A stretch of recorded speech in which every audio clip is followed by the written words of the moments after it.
Hey everybody, welcome to Culinary Characters Unlocked. I'm David Page. On this episode, she started out helping the cafeteria lunch ladies at a time women could not become big-time chefs. Then she fought her way to the top. Her San Francisco restaurant, Acquerello, has long held 2 Michelin stars.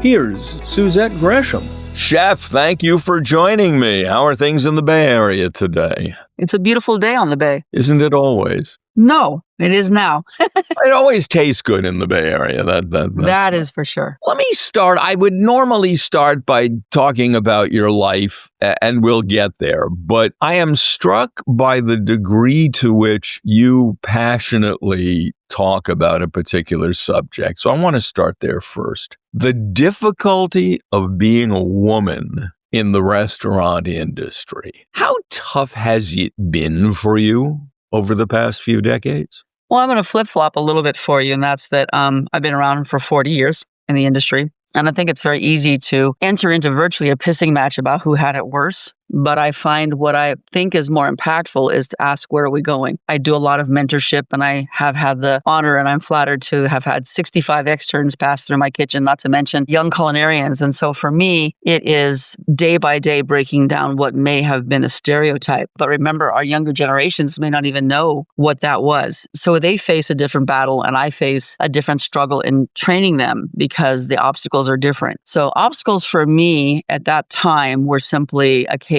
of getting a foot in the door, surviving, being allowed to stay, not making any noise or waves as a woman, because really I wanted everyone else to forget that I was female. I just wanted to be a cook. I honestly didn't know if I could ever be a chef, and I entered it with that mindset that maybe this wouldn't work. When you enter into a marriage or you have a child or any of those life-shaking moments, you find a level of commitment. And I think that that's something that I try to share with the younger folks today, that you will not have the same experience if you don't have that level of commitment, no matter what your chosen endeavor is. I had a level of commitment, going home in tears most of the time, coming from San Francisco back to where I lived in San Carlos or San Mateo. I wondered, and I asked myself, why are you doing this? And I have to believe that it was an intrinsic value. It was really part and fiber of what I wanted, what I thought. And mind you, there was no really TV shows. There was no grandizing. There was no glorification. It was really something I felt passionate about, that I felt I might be good at. And, when you're a youngster, you're questioning, what is my place in the world? What am I good at? And I didn't think that was it. I had gone to work in a cafeteria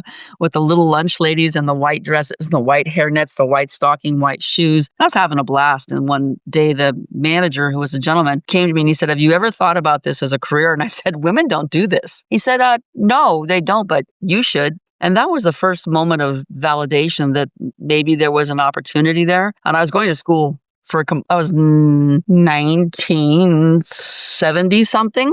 And so I guess there was an indication there that if he would give me that one note of validation, that maybe I could entertain that thought. I told my mom, I said, "I'm going to quit going to this community college and go to this other one that has a food technology program." She said, "No, you're not. No, you're not going to do that. You finish what you started and we'll talk about it." Well, she thought she was going to delay me and I would go off on a new tangent. Didn't work. So I graduated from the College of San Mateo, CSM, with what was liberal studies at the time. And then I enrolled at Culinary College, which was down the road, and also had what they called a food technology program, which they don't even call it that anymore. It was hospitality food technology. So after doing my first semester and a half, or getting into the first year, there became some chatter about a chef's apprenticeship, the old-fashioned apprenticeship, where you actually are indentured to a house for 3 years and you make a prorated amount of money. So of course, hotels loved this concept, because if you said somebody was doing poorly, you could keep their wages at a fraction while they were doing a full-time job. So I told my mom I wanted to go to culinary school. They weren't happy about that. And then when I came back and I said, there's this apprenticeship program, I think I want to enlist in to be a chef. They sat down and cried. I said, what is wrong with you people? And they said, "Well, you don't know this, but our family left France for a better life and for education. They were chefs." I'm like, well, there you have it. It's in the blood. Had food been an essential part of your childhood? It was, but I didn't know that other people didn't live the same way. We always had vegetables. We always had herbs. We always went out and canned things. We always cooked at home. My mom was a great cook and self-taught, mind you. My grandmother, the one from France, wouldn't let her in the kitchen, would not teach her to cook. She didn't want her to cook. So if you've ever talk to any Asian folks, a lot of times these aspirations of immigrants is not to have your children repeat what you do, but to aspire to something greater. My mom was a good cook, so yes, we did grow up eating really well. Where? I was in a little town called San Carlos down on the peninsula, and I go so far back, there was actually gaps between all the little towns and on the peninsula, whether it was San Mateo, Belmont, San Carlos, Redwood City. There was only a couple of stop signs on El Camino, if you can imagine, flashing red lights. That's how the population has changed. And the food being cooked at home, did it have overtones of France? Was it? No, my mom was very adventurous because she was rather more or less self-taught. There were the things that she enjoyed eating. I think soup was a mainstay of our family. She enjoyed making soup. In high school, I never had to walk anywhere because everyone would be willing to drive me home because if you came to my house, you had soup for lunch. And, back in the days, we could leave campus. And so we'd go off campus to my house instead of spending money and going, somewhere else. So my mom was a really good cook and she loved to travel. So travel really broadened our horizons in the 70s and 80s and 90s. A lot of travel that would come home with us in terms of how do you make that? Can we recreate those flavors? What made it so good? How do you get those ingredients? And what were the flavors? What were the ingredients? What were the dishes that were coming home from your family travels? Well, being a Californian, you cannot ignore our Hispanic roots. And, Spanish was taught in public school. So from third grade on, I had Spanish. I actually became a tutor in high school. So it gave me an insight or a door. So we loved the challenge or the adventure. So we would go to places that didn't have other American or English speaking people. And we'd eat things like having sincronizadas. Having what? Sincronizadas. It's a dish that I had when I was in Mazatlan. I've never seen it again done that way. So it was some chef's variation. What was the dish? Well, the sincronizadas that I had was almost layered like a torta with tortillas. And it had a lot of vegetable content. It had pickled things in it. It had cheeses. It was all melted. And a lot like a torta, you could cut it and see all the layers. I don't think that's common when you look up the word sincronizadas. I think it's very different. But I was in Mazatlan and I had it there. I was 19 and it was like, it was one of those moments, Kind of like having my first tamale. It was just the world changed. Well, even our family now, our Christmas morning, and we are not Hispanic by origin, is pozole with at least 3 varieties of tamales. Nicaragüense or the naca tamale, guatemalteca, usually el salvadoreño and banana leaves, So that is our Mexican Christmas morning. Pozole being the large corn. Well, yes, but primarily it's the pork flavor. It's really the chili liquid that it's cooked in and simmered in. It's so delicious. Hominy or corn, of course. And it's all the condiments, so you can make it any way you want to. And then I'm making usually frijoles or morenos, black beans, and I'll make rice. And then we have all of the tamales as well. So it's quite a big spread. Or Christmas Eve, I'm doing the Japanese version of 7 fishes. Go choose. And what is the Japanese version of 7 fishes? Having fish before Christmas. The 7 fishes are classically Italian-based, but I, being in California, loving sushi and everything else Japanese, just kind of go overboard with everything seafood that I can think of. And I set up the table with, our chopsticks and our rice cooker, and we just kind of go crazy with everything. All the pickly things, all the seaweedy things, anything you can think of that's Japanese, it's out there. At what point? You were working as a sort of a lunch lady. I was a student. Working with the lunch ladies. How to pay my way through college. Up to that point, it simply had not occurred to you that maybe you wanted to cook for a living? No. It was a male-dominated field. There's no way. Why would I do that? Well, okay. This is 1970. You have to remember there was no role models, really. There was very few people, unless it was more of a European model where someone was cooking for generations in their family, or it was a mom who took over a restaurant who was in the country. The vision of females cooking was more, de la nonna, of a cuisine that was more homespun. There was no women professionals. I should quantify that. Okay. And this person says to you, you should think about doing this for a living. It obviously intrigued you. Well, it struck a chord because if a man said that to me, then that meant that maybe I had a chance because maybe someone else would look at me that way. So you go to the culinary arts program? To Kenyatta College, which was a food technology program, just community college. Then what? I joined the apprenticeship program, which put me indentured to a hotel for 3 years. While I was indentured, I decided that culinary arts was another way that I could express myself because I was very artistic. I thought about art as a career, but that didn't pay bills as far as I was concerned. So I found this as a medium. I found food to be the medium. So I started enrolling in various competitions and having measures of success, and I got noticed for the American Culinary Olympic team. So in 1980, I was selected as an apprentice. You just jumped pretty quickly over that. How did you kind of indentured to, what hotel was it? It was a Dunphy Hotel in San Mateo. It was a castle on 101. How did you get noticed out of that? Well, the culinary arts competitions. I started enrolling in actually doing well, which the hotel was very happy about. And then I was invited to be on the Culinary Olympic team. As an intern, right? as an apprentice. Apprentice. Because I'm a journeyman. I'm a tradesman. I have education and I have a trade. You were one of the first females? I was the first. You were the first? 1980, Lyde Buchenkirk from CIA was the first female on the American team, and I was the first female on the apprentice. There's an apprenticeship team as well. And how'd you do? Well, America came in second in the world that year. It was the first time they really received recognition for not being just, turkeys and cranberry, because you try to use indigenous ingredients to represent your culture and your cuisine. But America, as you know, is very diverse. But there wasn't a lot of respect for that in the European theater. So Americans had quite the challenge. But that was the first year they won what was called hot shown cold. So they won the hot portion of the competition. Did that get you further noticed? Oh, yes, of course. First of all, your name is recognized, but secondarily, now you've got some chops as far as being serious. Because remember, in this era, women weren't taken seriously. I applied for 3 different positions and was turned down because I was told, why would we invest in you? You're just going to get married and have a baby. So we don't want to invest in you. So you had no comeback because you're a young woman. You have no idea what your future holds. But to withhold education based on your sex and on the fact that you weren't worth it tells you what the value was of a female in the kitchen. But you showed what you could do at the Culinary Olympics, and you did extremely well in your apprenticeship program. I graduated second in my class. So then you're out. You're out of the program, you're graduated, certification, blah. So now you have to find work. So is anyone knocking down the door to hire you? No. And we'll be right back. You have to understand at that time, the dumping ground for women was pantry work or pastry work because it was a cold side. To ask to be put on a hot side of a kitchen was still no woman's land. That was a man's land. But you were asking that. I was, but I wasn't granted that. I had to go in and get in the pantry job or get whatever I could. And then surreptitiously, someone would get hurt. Someone would go on vacation. Someone would quit. And I'd say, I would like that position. Where were you working and kind of? That was everywhere. That was at the hotel when I was an apprentice. I stayed 2 years after. Then it was at the Meridian Hotel where I went and I met one of my best mentors, he's still alive. His name is Mr. Joël Guillon, and he's a French chef. And I was there to open the Meridian in San Francisco. I was on the opening team back in its old location, not the current Meridian. And so that's a French company, right? So going into a hotel like that with the background that I had, I started as a garde manger. And the opening of a hotel, you overhire staff and then you start trimming staff. So the garde manger downstairs was a little bit of a prima donna and pretty much walked off the job. And I went upstairs and said, I would like to take his position. And they laughed and they said, no. And I said, okay, well, do you have anybody else? And they said, no. And I said, okay, well, I've just worked 8 hours and you've got a banquet for 1,200 tonight and there's nobody down in your garde manger working those salads. Do you think I should go?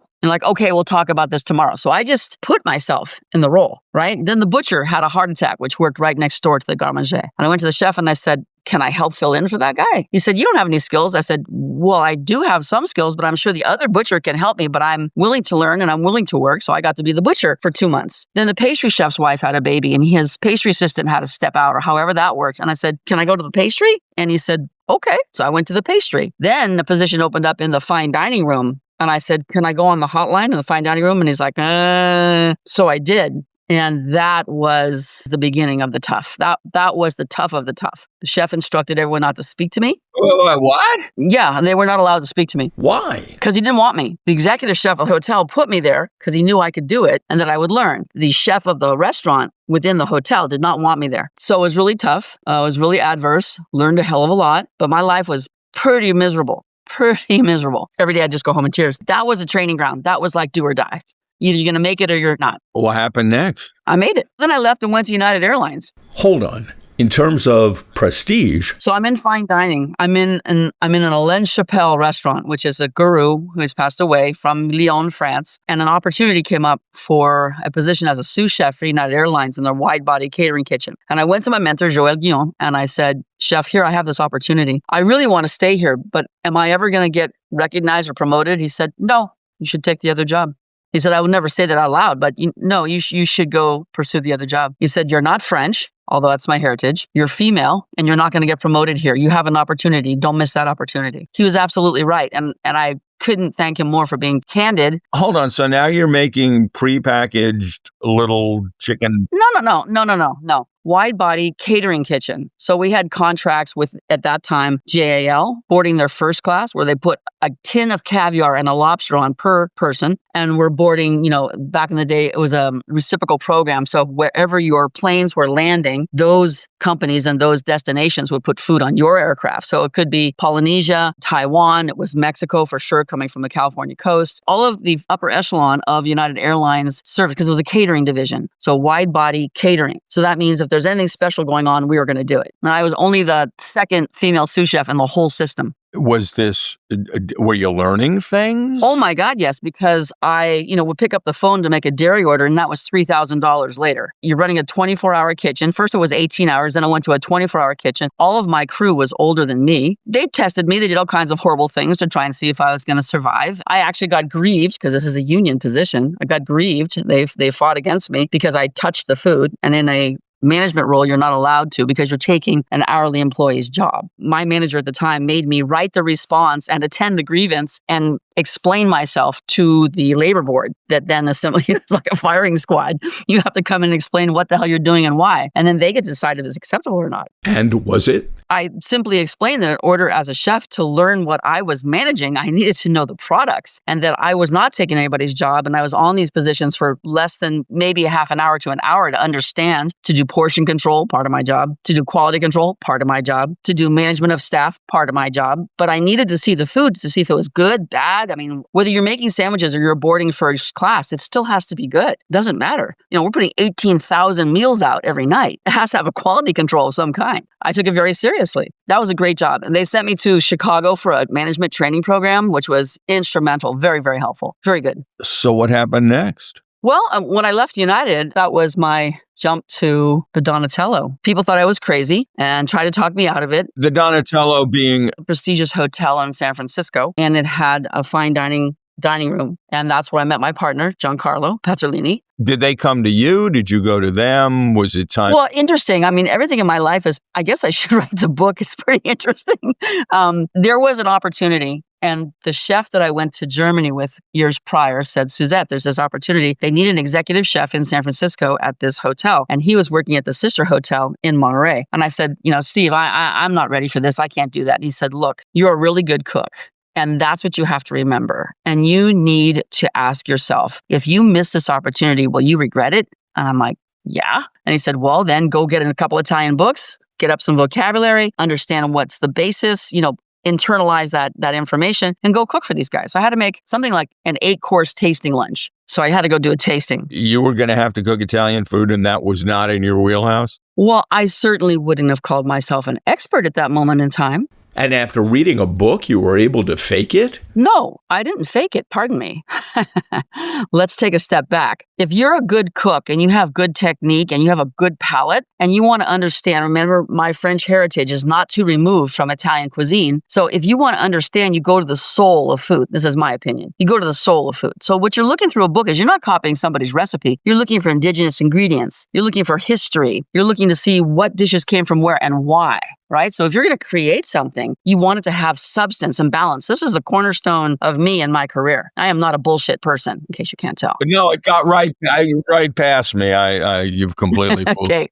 So to me, it was just informing myself about regionality, 21 distinctly different regions, right? It was informing myself about their philosophy. And you have to cook from a philosophic perspective. You can't just be willy-nilly. You have to have backbone and substance in cuisine. What's the philosophical difference between French cuisine and the 21 different Italian cuisines? That's a very deep question that people have been arguing over the millennium here. But basically, if you're in French countryside and you're in Italian countryside and you're a farmer and you're a farmer, there's a lot of similarities. When it gets down to actual preparation, it might be a preference of maybe you choose basil, but I might choose thyme because that's what's growing in my region. You might choose butter and I might choose olive oil. Unless I'm in Venice, in which the chances are I'm pretty good. I'm going butter. Well, and when you get to the border between France and Italy, which is my favorite region, Piemonte, my cuisine is very Piemontese, and that is my preference. I really like that. I identify with the rolling green hills, the rivers, black truffles, white truffles, red wine, creamy cheese. We're talking Italy, but that was also what I was enjoying in my French family as well.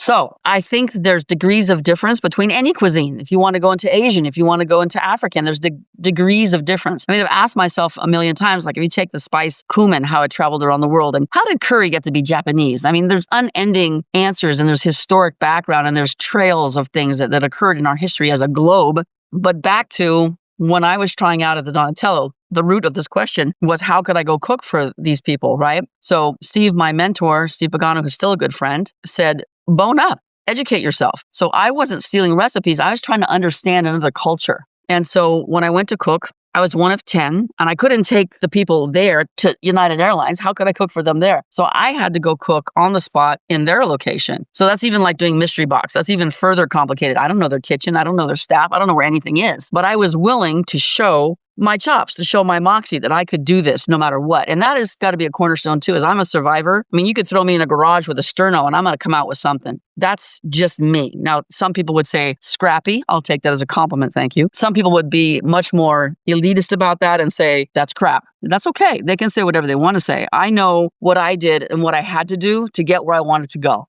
And that's what I did. Everybody's journey is different. That's fine. I didn't have the means to go to a fancy culinary school. I wasn't male. I mean, it was a different era. And if people understand that, great. If they don't, that's okay. I'm still here today. I outsurvived many folks who thought I would never make it. So that's just fine with me. It's okay. I have no ill will towards my male counterparts because they're the ones who built me. Back in a moment.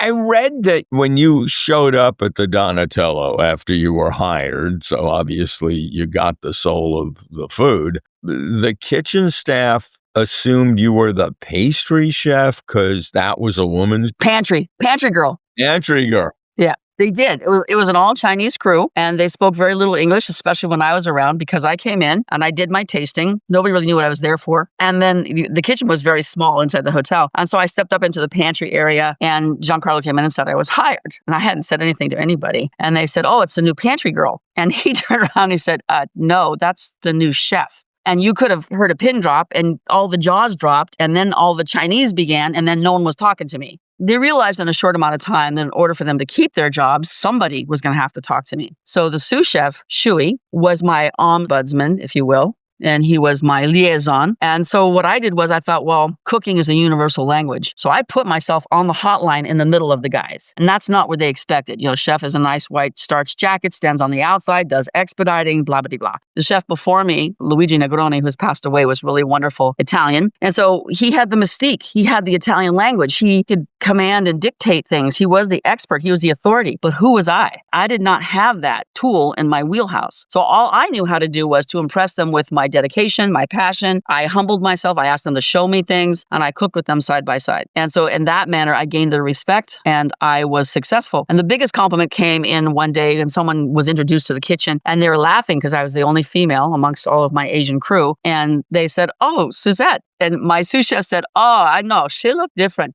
Same mother, different father. So that was my compliment. I was in the family. At the restaurant, how'd you do? We did well. We opened up lunch in addition to the night service. And then Giancarlo had an offer. And he called me down to his office and said, Suzette, I'm thinking about going and looking at this location. Would you be interested? So I realized in a very short amount of time what Giancarlo meant to me in terms of my success. He hired you, right? He was the general manager, and he really had a passion for the service aspect. And he had started in the dining room. Coming from Italy, he'd come in through a waiter position and moved up. Very smart person. So I realized that my affiliation with him was probably a ticket to success no matter where he went or what he was going to do, because I had worked with so many F&B managers that were opinionated, lack of knowledge, had no idea about service, number crunchers, didn't give a shit about the food basically. And I realized he was a key to success for the front of the house. So we took off. We went to look at this little restaurant, and the owner opened up the books and showed us what the capability was. And there was only 2 years left on the lease. We went, and Giancarlo and I sat and had this conversation like 2.5 hours later, and we walked outside and we're standing on the sidewalk. And I said, Giancarlo, I don't know very much, but I think we just bought that restaurant. He said, you think so? I said, yeah, I think so. So it's kind of funny. We were so naive. We had no idea, right? And then we gave 2 months notice to Mr. Rossi, who was the owner of the Donatello at the time. He too has sadly passed away, but he was just infuriated with me. He felt I had Svengali'd Giancarlo away, when indeed it was Giancarlo who realized that the timeshare at the top of the hotel was cannibalizing our restaurant, and that they were encroaching more and more, and the people who stayed there didn't want to dine with us. So it wasn't tenable. It wasn't long term. And so he really felt like this was an opportunity. And so we put our houses up as collateral, and he had a brand new baby, and we moved into what became Acquerello 36 years ago. And what did you think you were going to do and be? Funny you should ask. Were you transplanting what you were doing at the Donatello? No. See, and here I enter the picture a little bit later, but I mean, we're talking osteria, trattoria, very calm, casual, fun, sort of a thing. But then two things happened. First of all, your clientele who loves Giancarlo is following you to Acquerello, and they're expecting equal to or better than. Then you go to spend your own money, and I'm looking, at the Libby's glassware, and he's looking at the Riedel crystal. And I'm looking, at the Dalton heavy-duty china, and he's looking at the Limoges. And I'm like, Giancarlo, that does not belong in a trattoria. He's like, Suzette, this is what the clients expect. I'm like, all right. So the restaurant took on its own persona. It started to develop in and of its own accord. And Acquerello, we searched for a name because we're in a Julia Morgan building, was one of her first. We kept a lot of the original features. And it was suggested to be called Abbazia, which is like the abbey. It was suggested for all these different names. And the one that grabbed both of us was Acquerello, which means watercolor. And the designer had drawn an amphora. And it was beautiful because in the restaurant, there was an enclave where we would get an amphora and sit it there. So it really became like water. It was fluidity. It was the colors. We opened the restaurant. It was very pastel in color. We had watercolors on the walls. So there's been many an iteration since then, thanks to Giancarlo and his very keen eye. But that was its humble beginnings. Okay, up till this point, you've worked in a lunchroom. You've worked in hotels. And airlines. Catering. And now you're going to open a fine dining restaurant. Yeah. Clientele Crazy. that expects Crazy. the best of the best in a city that is internationally renowned for food. Are you crazy? Totally. Are you gutsy? Yeah. Are you smart? Well, I didn't think smart was the operative at that moment because, this is pre-computer. We were handwriting the menus. We were trying to find the soul of Italian cuisine the way that we wanted it to be portrayed. Mind you, nobody was really making really good risotto. People would use Uncle Ben's and add, shitloads of butter and cheese and call it risotto, which is like, that's not right. We served balsamic vinegar drizzled over vanilla gelato and strawberries, and people were like, that was just outlandish, crazy. So we did a lot of things with themes. We did a lot. One of my favorite dinners of all time was the awful offal. I did an entire menu of all offal between sweetbreads, heart, whatever the case was, the tripe, did this whole menu. Now, maybe you could sell that in San Francisco, but there's a lot of America that still ain't going to eat that. Not my problem. I offer it, you come. So that's the way it is. But I think we tried to import some concepts and philosophies, but gives things that were palatable to Americans, so explaining how the wines and foods were integral, having Italian cheese, talking about the way an antipasti or an intermezzo or the vini di meditazione, which is a dessert wine at the end of a meal, how that works in Italy, which is standard there, but at that time here was not so standard. And even with a sophisticated clientele in a sophisticated city, did you still find yourself doing a tremendous amount of educating? That was our premise. That was the whole thing. Yes, it was huge. Because remember, you're talking 1989, which doesn't seem that long ago for someone like us. But people hadn't traveled as extensively yet. They knew things were delicious there, but why weren't they the same here? Then you have on the east coast of America, a lot of the southern Italians had migrated. And on the west coast of America, you have the northern Italians. And you have people trying to define your cuisine. We were trying to represent a culture. There's a difference. Were you impacted by or simply parallel with the growing California food movement, which said it should be local, it should be seasonal? That was a little bit before us, and yes. But on the other hand, what I like to say is that I had to pick key ingredients that I felt were not as accessible here because I was, for the price of dinner, transporting my diner to Italy. So by pairing Italian wines, Italian cheese, Italian food, or what I believe to be my version of Italian cuisine, I was hoping to transport somebody to an educational experience, to a cultural deep dive versus just coming in and having a plate of pasta, which was on its heyday, which is on its rise. Which gets to an interesting definitional question about what's the best of the best. Local, and we won't argue seasonal, but local, is not necessarily the right answer if it's not the right ingredient, correct? That's correct. And it's really hard because I went, kind of crying to Giancarlo one time. And I think Paul Bertoli had come in from Spiaggia in Chicago and he was having dinner.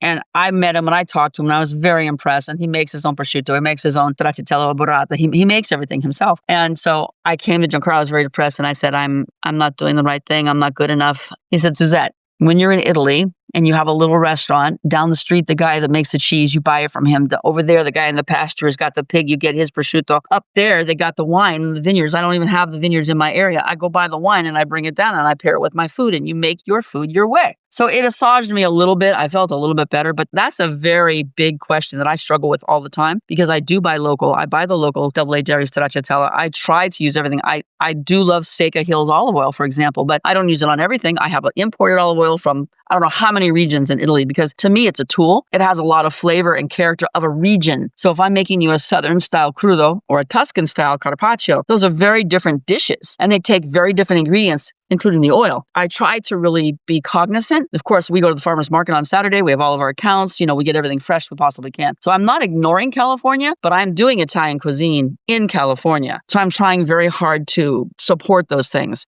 Whether it's heirloom beans, instead of maybe bringing my borlotti beans from Italy, I'll buy Rancho Gordo's borlotti beans or something else. You got a Michelin star. Expected, unexpected, shocking? Well, remember, we opened the restaurant in 1989. Michelin came in 2007. So the question is, what happened in those years? What happened in those years? Well, I have to think that there's an evolution. There's an evolution of the clientele. There's an evolution of the cuisine. There's an evolution and a style of service. There's an increased visibility for our wine program. So when Giancarlo and I received the award in 1997 from Wine Spectator, had done a big blowout on Italian cuisine, they named us the #2 Italian restaurant in the United States. So Giancarlo said, they're going to be coming and we're not ready. So we did a remodel, our first remodel in 1997. And our wine list jumped from 4 pages to almost 100 pages at that time. And we embraced all of the regions. Because remember, when we opened in 89, people said Giancarlo was crazy. He had an almost entirely Italian wine list. And they're like, what? That's terrible. How could you do that? You're in California. I'm like, we love Californian. But if we don't have Italian wine, we're not representing our culture. It's as important in Italy as it is here. So we just had very few Californian things on the list as a whole. We had no French. And people said, you're crazy. That's heresy. But remember, the mission statement here is represent Italy. So this is what we're trying to do. If you don't like that or you're going to find fault, you certainly can. But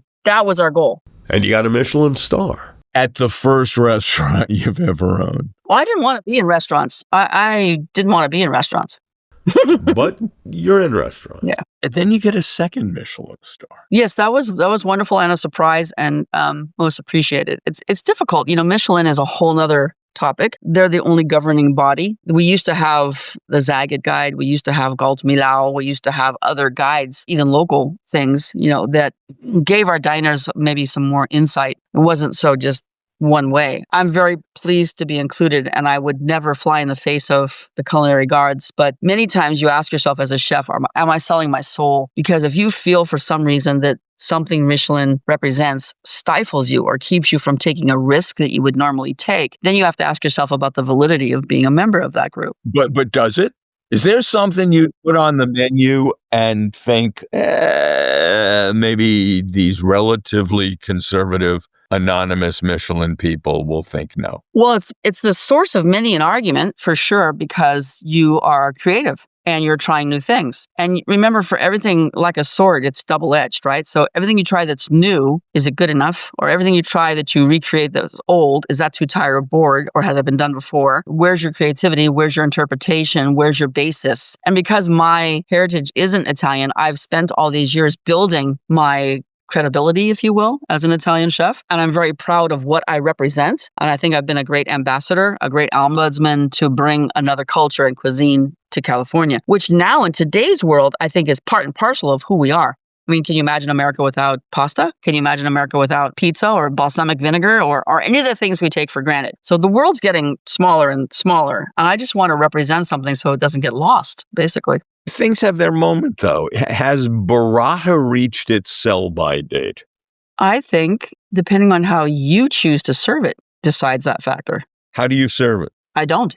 Well, that's a decision. It is a decision. However, I tasted stracciatella yesterday from Apulia, and I buy stracciatella from Double 8 Dairy. When you compare them side by side, you find yourself asking, okay, one's local, one's imported. Which one is better? Is it based on those facts alone? No, it better be based on what's in your mouth. It better be based on color, texture, flavor, aroma, authenticity, whatever the case may be. So you could ding me and say, oh, you should only buy local, or you could ding me and say, this isn't good enough. Which way do you want to carry the ball? Stracciatella being? When you have burrata, it is basically like a mozzarella that's stretched, but inside there's filaments, and that is the stracciatella inside the burrata. So you can get a burrata with the stracciatella inside, or you can buy straight up stracciatella from a dairy. So I buy straight up stracciatella. Are you going local or are you going to import? Double 8 Dairy.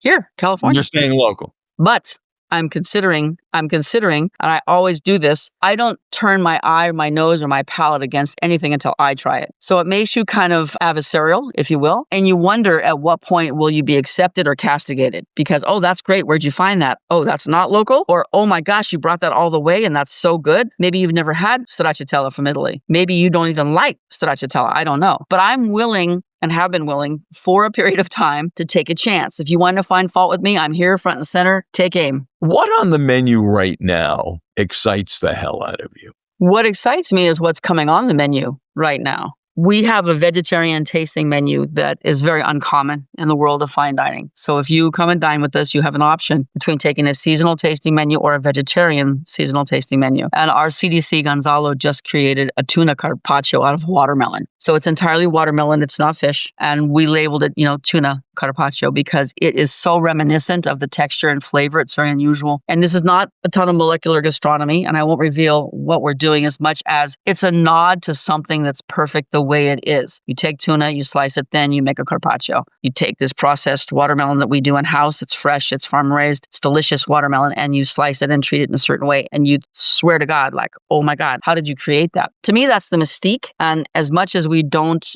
dabble too much in molecular gastronomy, because I feel like that's something that is not represented well all the time. People steal bits and pieces of it. I'm guilty of that too, whether using stabilizers or gels or using techniques. So yeah, we have to find something new because if you have a regular clientele and you've been open 36 years, it's a guessing game between the dishes that people want to come back for and the new things they want to try when they're there. So you're always like my signature foie gras pasta.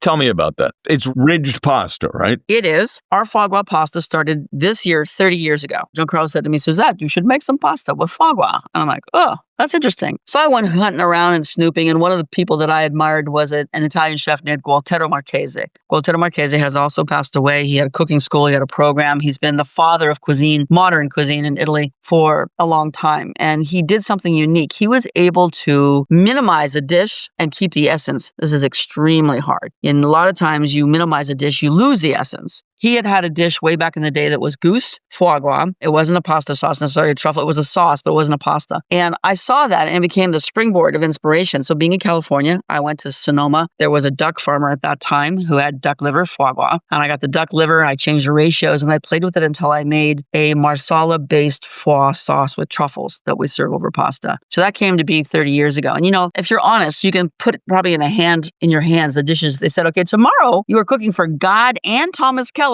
What you gonna make? I'd be like, okay, well, I got these 5 things. This is the one that I think is the best. This is what I'd like to make. Now, you obviously make the pasta yourself. It's on the menu now. I should know this, and I don't. Is foie gras legal in California? No, it's illegal. So when the friends at PETA helped to influence the closure of the foie gras sales, then they brought it back, then they closed it again. We're now at closed. You can't sell it, to my knowledge. You can give it away, but you cannot sell it. So we created a faux foie gras. We don't use foie gras anymore. We haven't for years. And we simulate a process which gives me that same consistency of a foie gras, but with fresh duck livers. Without the force feeding? You don't have to force feed a duck. No, the duck is being harvested. We buy whole ducks and we buy duck livers. What else is particularly popular on the menu or unique? For some reason, I'm looking at rabbit mortadella-filled cappellacci. Oh, those are delicious.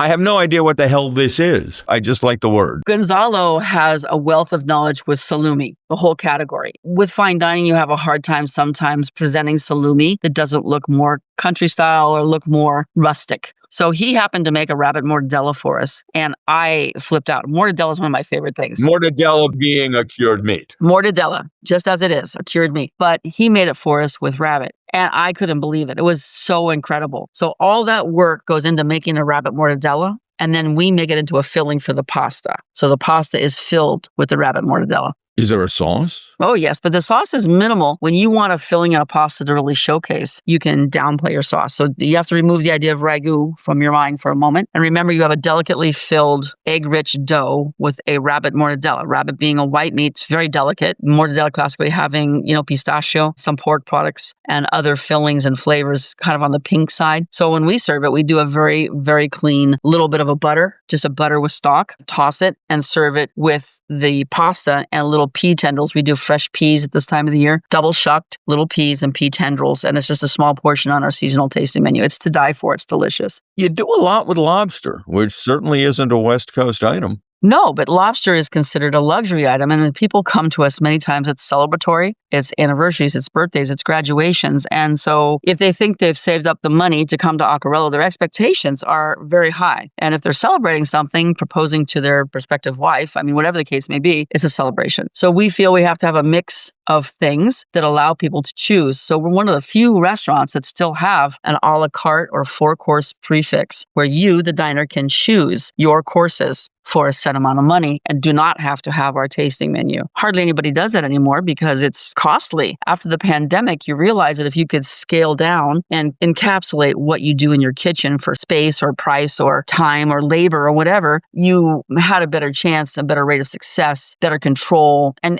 also you're curating someone's experience. I'm trying to have you have an experience with food and wine that you may not choose on your own. And yet, coming from the generation that we did where the guest is always right, we felt it was important Tuesday, Wednesday, Thursday, that if you were going out for a business meeting or wanted to have a quick bite, that you wouldn't take us off your list. So we do our 4-course and it has a great measure of success. Is the guest still always right? In our restaurant, entirely, always. I'm noticing back to that lobster crudo. That's raw lobster? No, are you looking at the one with the passion fruit? Citrus vinaigrette, avocado, serrano chili, and carnaroli rice? No, that's slightly before. The one that we have presently is a lobster tail that is cooked very low and slow. So it has the appearance of being juicy. We split it in half and it's served in a little puddle of a delicious passion fruit base with a little mirror of an olive oil ring. And it has daikon radish, watermelon radish, indigo radish, as well as basil and dill, a little herbs, and it's salted with a sea salt flake so that when you get it as an appetizer, you can cut the lobster and eat it with all those other flavors. Passion fruit and lobster go really well, and it's not something that you'd probably make at home, I'm suspecting. So we try to do something that's off the beaten path. Why do you make your own butter? Did you see the Jane Pauley segment on our butter? I missed it.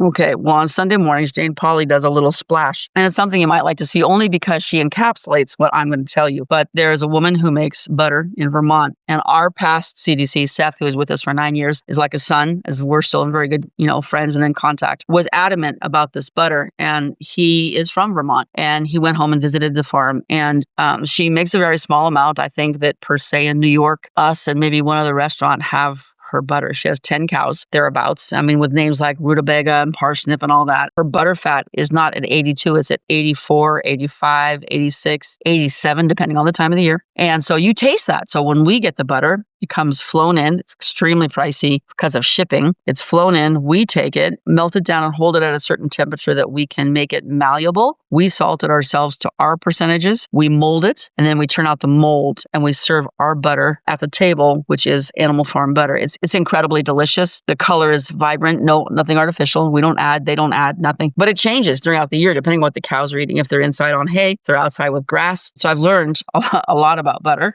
through our working with Animal Farm, but our butter is incredible. You mentioned cost.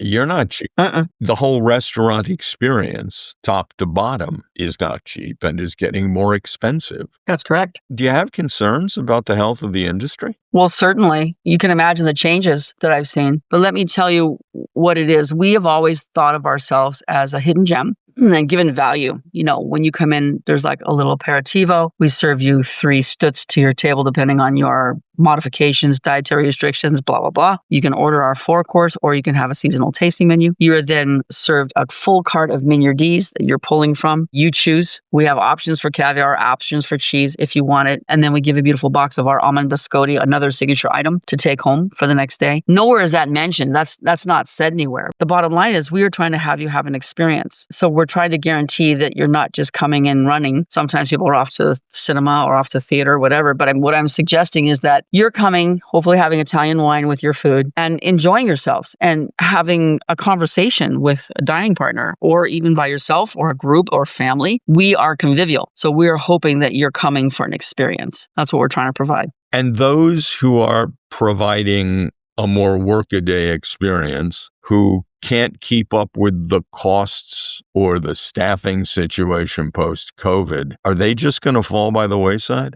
Well, I don't know that I'm equipped to answer that question. That is the question of the day. I mean, it's a tough time out there. I mean, I think of all the ethnic little hole in the walls. How do they survive? Because that's what I love to do. And I'm going out on my days off. I'm looking for something different. So I'm diving deep and looking for things that I think are unique and representative of a culture or an experience. I am not a food snob at all because I find inspiration everywhere. I find inspiration in the farmer's market, but I find inspiration going into a museum. I find inspiration in reading about other cultures. I find inspiration, especially in dishes that I don't like, how I would recreate them. So I find inspiration in lots of different ways. My daughters are often on TikTok and sending me something and I'll say, oh, that could work if that was like, that's interesting. So I'm not adverse to anything, but how we are going to survive post-pandemic is a big, big question. I think even the model for fine dining might be changing. I don't know that people want to dine in the way that we offer. I think there's something to be said if you're going to propose to your girlfriend or you're having a monumental anniversary, maybe you want that something. But how do I stay open as a business model? So I'm trying to figure that piece out, trying to give people what I think they want, keeping my Giancarlo's the master at this, finger on the pulse of what people like. We've actually recently been working on, and I hate to say this, but on cooking a little faster because the guest wants to eat faster, which is not what I consider fine dining. But many times people want to come in and taste the food, have a bite, take a photo, and leave. So it's a different world. It's a very different clientele. It's a different world. There are those who enjoy and those who don't know what they should enjoy. So it's up to us to educate, right? But without sounding pretentious, that's not the goal. The goal is to say, hey, we have this and this and this and this. Would you like to try some of this? You might consider it. Given your desires, your passions, your interests, are you professionally being fulfilled at the moment? You know, the challenges for you as a person, as a chef change. I've always wanted to be a chef. I didn't want to be anything else. So for me, reaching this pinnacle is very rewarding because I've out-survived a lot of folks. I also do a great deal of teaching and mentoring, which I try really hard to give every individual what they need. I don't always succeed. People can really hate me or they can love me. But I try. The thing is I'm in the mix. So I can tell you what I have and you can choose. I can tell you what I think you need to hear and you can let it go in one ear and out the other, or you might find something useful in there. So for me, the people, today's generation, is the challenge, trying to get them to perpetuate the craft that I love, the craft that I've been in my entire life, and having them find their way into this world, professionally speaking, and be successful in their own eyes, which is very different than being successful in someone else's eyes. So it is rewarding on that level when I see my expats and see people who have survived and done well. And I think customers, of course, are wonderful, and that gives you a lot of, feedback that's positive. But you spend most of your time not knowing. You kind of feel like you're shooting in the dark a little bit, because if you ask too many questions, people think you're looking for compliments. I'm not looking for compliments. I want feedback, especially when you don't like something. That's equally as important, if not more. But sometimes people in today's world would rather say, "Oh, it was wonderful," and they go home and they get on social media like, "That sucked. What were they thinking?" I'm like, what? Why didn't you say that to us? Because if you didn't like something, I'm going to go out of my way to try and make it right. I'm going to try and fix it, take it away, bring you something else. Give me a chance. One shoe does not fit all in this industry. Clearly, you have pleased an awful lot of people. Right. And I must tell you, you are a fascinating conversation. Oh, thank you. I could not have enjoyed this more. Keep doing what you're doing. And thank you very much for taking the time to chat. Oh, you're welcome. My pleasure. Suzette Gresham on Culinary Characters Unlocked. I'm David Page, and I'll see you next time.